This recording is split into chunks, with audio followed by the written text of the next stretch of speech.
What up, what up, what up, and welcome back to Pnoid News. Man, listen, I got something for you today. So, there's a guy named Academic Agent, right, who I have been avoiding for probably the better part of 3 or 4 years. Now, me and him are basically the same person, except for the fact that my voice is better and I'm not British. But yeah, I'm a Machiavellian guy. I'm an Italian school dude. Me and him have basically the same opinion on almost everything. And I got a subscriber named TK who always brings me his stuff all the time. And last night, I was in a VC and I was hanging out with General and Mountain. And Breaker had put something in the video joint from Academic Agent, breaking down the different parts of the right. And man, listen, when he got up to the realist, I was like, God damn it, that's me. Like 100% that's me. Like a million quadrillion percent that's me. Like literally, I almost had nothing else other than maybe like the traditional guy, right? Because like, I'm always talking about communities and family and, like local food production, all these type of things. But Academic Agent made a video yesterday about the ugly truth about Trump's tariff plan. And I feel like Academic Agent is missing some information, right? And so if he's listening, which I'm betting he probably will, I'm going to, like give you something, and give you access to a guy that you probably don't, know about. His name is Mark Blythe. He's probably the best economist in the entire world, keeping it the whole way honest with you. So without further ado, we're gonna get into Academic Agent's video. Let's get this into.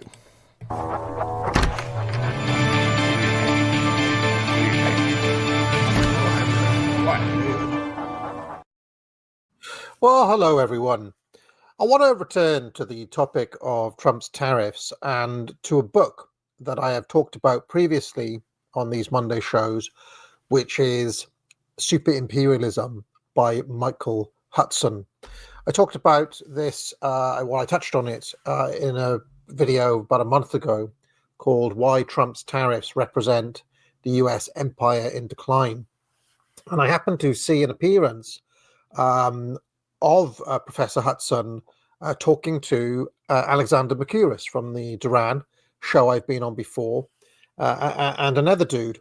I'm going to play a clip from that towards the end, and I'm going to comment on it because I don't know if Mercouris watched my video or not, but he is echoing some very similar thoughts that I had in that video. I had previously, and I would recommend checking out these two previous videos if you haven't seen them. Going back into the archive, just type this into YouTube and you'll find it. How US debt is a sign of its strength was my rundown, basically, of this book, Super Imperialism by Michael Hudson, the economic strategy of the. Now, 100% this is true, right? US debt is a sign of its strength. When you really want to talk about U.S. power, you have to really get into the United States dollar, right? The dollar is literally like the building block, the foundational principle of why America is so, like powerful in the world. But, what I'm saying? You got to get into other things as well, when it really comes down to it.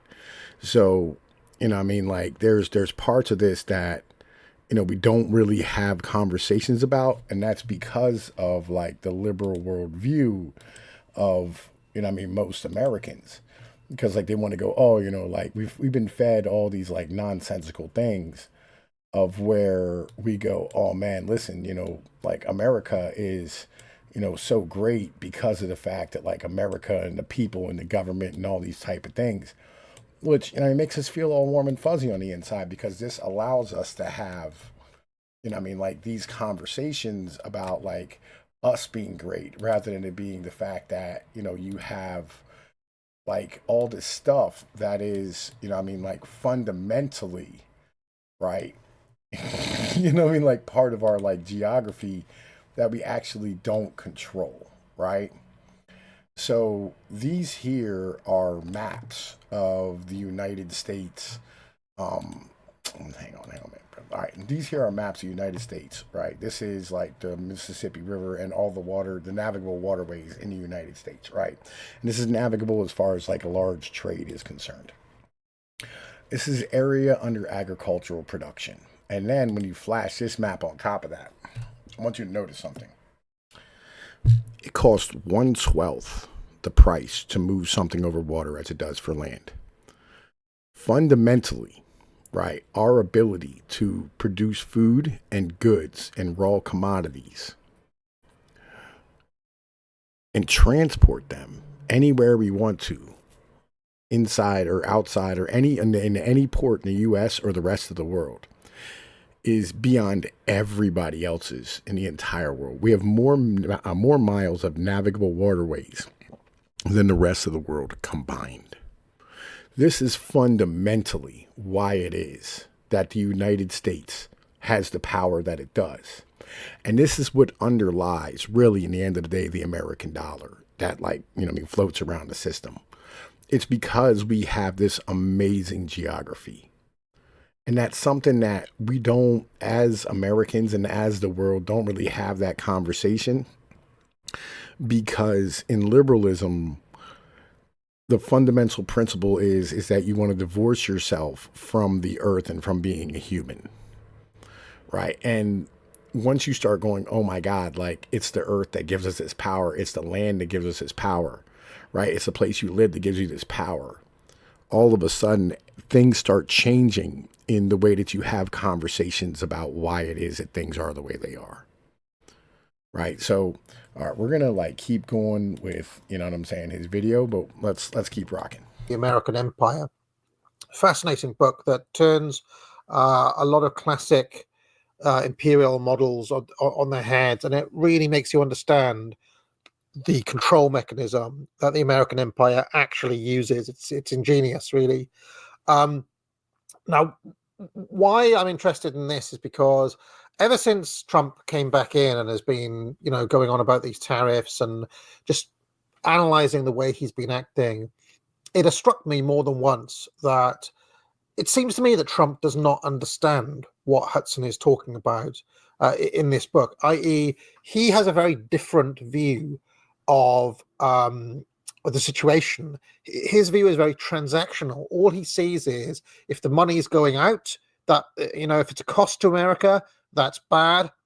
If the money is coming in, that's good. He just sees it as a kind of bottom line, almost like a corporate CEO, a business tycoon looking at the bottom line, seeing America almost as a company. Thing is that when we're talking about empire, when we're talking about power, when we're talking about international relations, it's not really like that, as we'll explore in this video. And it's made me think more than once, does Trump actually know what he's doing? And I was fascinated to see that the author of this book, Hudson himself, is saying the very similar things. I'll play that at the end here. First of all, just a recap of some of the stuff that Hudson talks about in that book. The classic imperial model, as under the British Empire, has the hegemon, basically forcing its colonies under the doctrine of David Ricardo's comparative advantage, specialization under the division of labor, yada, yada, yada. It's where you get Ghana, you control Ghana, the Ivory Coast, let's say, or the Gold Coast. You control the Gold Coast and you force the Gold Coast into chocolate production. You manufacture cocoa, and the raw cocoa is farmed in the Gold Coast, and then that cocoa is sent through via a monopoly contract over to a company in Britain, which is then turned into chocolate bars in a factory in Britain, and then those chocolate bars are sold all around the world and all around the rest of the empire. Okay, that was the basic imperial model under the British Empire. They talked about, famous disaster cases were when Ireland, for example, the famous famine had over specialized in potato production. that's a kind of example of where this went wrong. But most of the time, it didn't go as disastrously wrong as that. But you can see it's basically an extractive process. The raw materials are cheaper than the manufactured goods, and the profit is being made by turning those raw materials into manufactures and then selling those all around the world. Then a second part of the British Empire, as I talked about a couple of weeks back when I was looking at John Gallagher and Robinson, do you remember all that stuff I was looking at? Is the informal empire, where you have various rival powers who are come under the British web, the British influence, via being part of their trade network. They have no option but to trade with the British Empire. And once you're trading with the British Empire, it's almost being like caught in a spider's web. Okay. Now, this second mechanism, is quite important when we come to the American Empire. But the first part, with this raw materials to manufacturers business that took place in the 19th century, is not part of what Hudson calls super imperialism. So the Hudson model looks something like this. You have the USA, that's the hegemon. All of these countries come under the spider's web of free trade. You can see the big box I've put all around this free trade. Okay, there's the network. That's basically the control grid of the USA, is its free trade zone. Okay, anybody who comes into that thing, it's almost like being caught in a spider's web. Okay, and then you've got the various vassals. That's Europe, so-called CANZUK, that's Canada, Australia, New Zealand, UK, and various Asian powers like Japan and South Korea as well, are American, Taiwan you'd put in there as well. Okay, so let's break this down real quick, right? Because I wanted to have this conversation. I'm sorry. Usually I get all the stuff before I start, and I'm much more organized. But I'm like, yeah, listen, I should probably make this video before I go to work. And I go to work in like an hour or so. Like, it is what it is. Okay, this is Roman Empire's trade network. There's a reason why it is that, like Rome and everybody else conquered Egypt. Rome, Greece, the Arabs, right? Whoever it was, everybody conquered Egypt. And the reason is because Egypt produces a lot of wheat, right? And when they produce a lot of wheat, that allows you to be able to feed your people. But like the thing is it always costs you money as an empire to be able to go and get food. The United States doesn't have this problem, right? As an in general thing, like we don't have an issue where we have to worry about like where our food comes from because again, you know what I'm saying? Like, the United States has the greatest river system overlaying the greatest piece of arable land in the fucking planet, right? And this is inside of the United States core empire, right? Get nothing misunderstood. This whole continent is a fucking empire. This is not, like an actual nation or a country.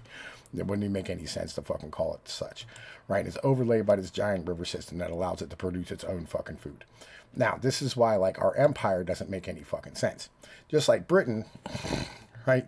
Britain had to go the whole way to fucking India, be able to get its fucking food, to feed its fucking empire. Right, all of Britain's like fucking livestock, rice, tree, fucking hide, skins, cotton, and manganese all came out of fucking India, and Britain literally didn't make any money off of fucking India. That's the fucking crazy thing, right? When it comes down to it, India costs Britain fucking money on a regular fucking basis, right? Like throughout its history, it cost it money to be able to hold on to India and be able to do all the trade. The same with fucking Egypt. Right. This is a fundamental thing about like any empire when it comes down to it. Really, in the end of the day, when you're talking about like governments, what does a government do? A government fucking makes sure that food production happens because fundamentally motherfuckers have to eat. That's the very basic building block of everything when it comes down to like power and the beginnings of like, all civilization. So with that being said, you have to understand that like what he's talking about with like the trade networks and things of this nature, right? When he starts, getting into like, when he's getting into like these fucking trade things where he's going, the United States, when we reset up like all this shit, where, after the Bretton Woods system, they sat here and they said, well, listen, we're going to, stand here and allow everybody to be able to go get any raw good that you want, bring it home, metabolize it and sell it, right? And you can sell it into our markets for free. That was a bribe, right, to beat the Soviets. We don't have an enemy anymore. This was a defensive strategy. We're now taking advantage of this, right? Because we're going, well, you guys want the seas to stay open. You guys want us to continue to defend your trade. You guys want us to make sure that everybody, plays fair. Well, why would we do this without being paid to do so? Right? It doesn't make any fucking sense for us. Right? Because in the end of the day, here's where we're going to get into. We're going to get into this other video. This is why, I wanted to make this video, because we have some stuff that, makes more sense when you really start looking at it from a governmental standpoint for the U.S. Because what you're doing is you're trading away, the future generations of our people. So here, check this. Let's check out this video real quick. Hopefully academic agents still with us. And we can, we can break all this down. Mighty dollar.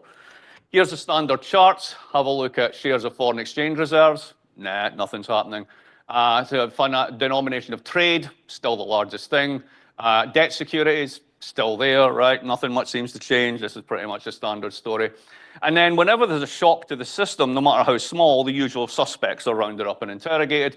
So the first one is, can the euro and the renminbi be alternatives? And the answer is no, because they're export-led growth models and they can't run the necessary deficit. So that's not going to happen. What about RMB invoice in Asia? Well, it's likely, but it's not threatening, because basically you're talking about something that's not a huge chunk of the world's trade GDP. What about the BRICS and the Saudis and SDRs? Well, that's unlikely and not threatening. So that's not going to happen. What about a synthetic BRICS payment crypto? This is the latest idea. Possible, but again requires very high levels of trust and also willingness to withstand US pressure, because they would be very unhappy if you did this. Trump, of course, gave a brilliant masterclass on how not to run a hegemonic currency when he shouted out about 2 months ago, you have to use the dollar. It's like, dude, if you want people to use the dollar, that's the one thing you don't say in public. Don't do, whatever, anyway. So anyway, nothing much happens. So what does the US dollar's global role do to the US over time? This is what I think is important, and I don't think we're thinking enough about. If you haven't listened to the Odd Lots 3-part podcast on the history of the euro markets, do it. It's utterly brilliant. It's so good. But basically, the US dollar's global role is kind of an accident of the euro markets, right? So euro markets get established in the 1950s, basically to get trade going, trade invoicing going, give the City of London something to do to get back on their feet after the war. Then the Americans begin to like it because it's a place to hide excess dollars when you're still on a fixed peg. Then Bretton Woods falls apart and they become really useful for basically running petrodollars. So, this market continues. And now we're in the bizarre situation whereby more dollars are issued outside of the United States than inside. And that's why it has this global role. And these are unbacked liabilities, right? Essentially, the people issuing these dollars do not have the Fed as a lender of last resort. So what that means is ultimately the world's central bank is the Fed, simply by the fact that they're the only one that can credibly commit to give credit to the system and liquidity to the system. As the world globalized in the 90s and 2000s, the East Asian countries stressed exports, with the US and the Anglos continuing to do the imports. The exporters needed a savings asset. The only thing liquid enough and cash-like is the US dollar and US dollar assets. This enables the US to basically ignore the current account constraint, and that juices demands for exports on the other side of the world. Rinse and repeat. That's the world we've been in for the past 20 years. Who said this best? Klein and Peres. Trade wars or class wars. The US doesn't have an effective current account constraint. The problem is the one that Keynes identified right back at the time of Bancor. You've got too many exporters. These exporters suppress consumption in the exchange rate to earn US dollars. That creates an asset liability mismatch because they don't actually use dollars. And also, if they turned that without any sterilization directly into currency, what would happen is all their exports would start to become expensive because wages would rise and prices would rise. So you have to put a brake on that. When you do that, you then have the asset liability mismatch, and to turn it into an asset, you simply buy a treasury bill. It's the easiest way of doing it. So you buy another T-bill or another US asset, that lowers US rates and ultimately supports them having a permanent deficit. And so long as you keep doing this, this is fantastic. Now, what does this actually mean? It means the rest of the world is stuck with the US dollar and the USA reaps the benefits.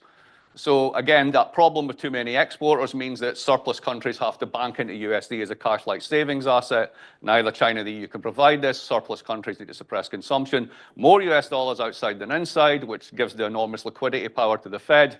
And the dollar denominates trade in crucial commodities, which means that de facto the US controls oil, gas, wheat, corn, soy, etc., via US dollar access. Right? So the real strength of the US is really the dollar. It's an incredible asset to have. The military and everything that it's got is enabled by the fact that you have this global role of the dollar. It's a bit like if you read Polanyi, and if you read IR, and you learn about the balance of power, everything else is sort of an affect of the balance of power. Then you read Karl Polanyi and you realize actually it's the limited liberal state, the finance, et cetera, that makes the balance of power possible, right? So what I'm suggesting is something similar to that ultimately when you're thinking about American power, start with the dollar. It's not one of the minor things. Now, why has this been great? It's been great because for the past 30 years, we, the US, I'm an American, by the way, you can tell by my accent, we get endless stuff, TVs, cars, drugs, phones, and we pay for them in dollars, literally digital bits of paper, that come back to us when they're returned to us as US dollars financial assets. So rather than the trade deficit being a sign of weakness, something that Trump fervently believes, it's actually a huge sign of strength. The weakness lies with the exporters importing demand and banking with a credit note that they can't actually cash in because it would blow up their export models. Until you realize something, which is the last one. What's the largest employer in the United States? Federal government, 3.1 million people. What's the largest private sector employer? Pop quiz. Yes, you know how many? Don't look it up on ChatGPT. 2.4 million people work for Walmart. What's the fastest growing private sector employer? Amazon warehousing. What does that tell you about the state of the economy? It tells you that this has been a brilliant trade for 30 years, but it's got to end. Because ultimately, the US doesn't make anything anymore. It's Australia, only without the useful dirt you can sell to China. Once you take out Boeing, which is now crash landed and might be beyond repair, there's not a lot going on. And basically, it's 80% service economy, and 80% of that is low productivity services. It's not looking great. Service exports plateau at the high end, wages stagnate, unemployment, of course, crops up in the competing sectors. That's David Orr's famous work on the China shock and what happened to the Midwest. You get massive real asset destruction, and what rises on the back of this is fire insurance and real estate on the coastal economies. So you get that regional inequality built into this. Both of the parties see the writing on the wall for this. This is not anything that's like unique to one party. For the Democrats, the solution was Hamiltonian. I'll explain this in a minute. For the GOP, the solution was somebody you've never heard of called Henry Carey. In fact, there's a very 19th century feel to all of this. I hope you like the Lin-Miranda one, but anyway. So Trump channels a guy called Henry Carey. He was basically the Republican economist du jour in the 1850s and 60s. And he was the guy that was behind the United States having the highest tariffs in the world for the whole of the 19th century, on a firm belief that basically without tariffs, the United States would be swamped by imports from Europe and other places, and it would never build up its domestic industry. And of course, they did that, and it worked beautifully for them. So US industry had the highest tariffs in the world in the 19th century and protected industry from competition. The tariff was the main Republican policy for the working classes. Oh, look, plus ça change. It's exactly what it is now. We'll raise the tariff. Basically, we'll shield you from foreign competition, but after that, ruthless competition domestically. And then if you have, and there's actually a lot of work that supports this, if you have highly competitive markets, you have a lesser chance of getting wage stagnation, right? And you get better technological adoption, you get better productivity. There's a question about how the productivity gains get split, right? But nonetheless, there's a compelling rationale for this. Biden channeled Alexander Hamilton and not the musical. The IRA, which we'll talk about shortly, is infant industry protection, state-directed strategic investment, a deindustrialization drive on green tech that was entirely dependent on Trump's tariffs. In fact, he didn't change any of the tariff schedules. In fact, he put them up. And even if she won, Harris would need the same tariffs to compete against China's massive green tech advantage if the United States has stayed in the green tech game, which of course they're not doing. But if you go down this road, you got a problem. You're going to have to wean yourself off cheap imports. Like the transition costs of getting off this. Okay, so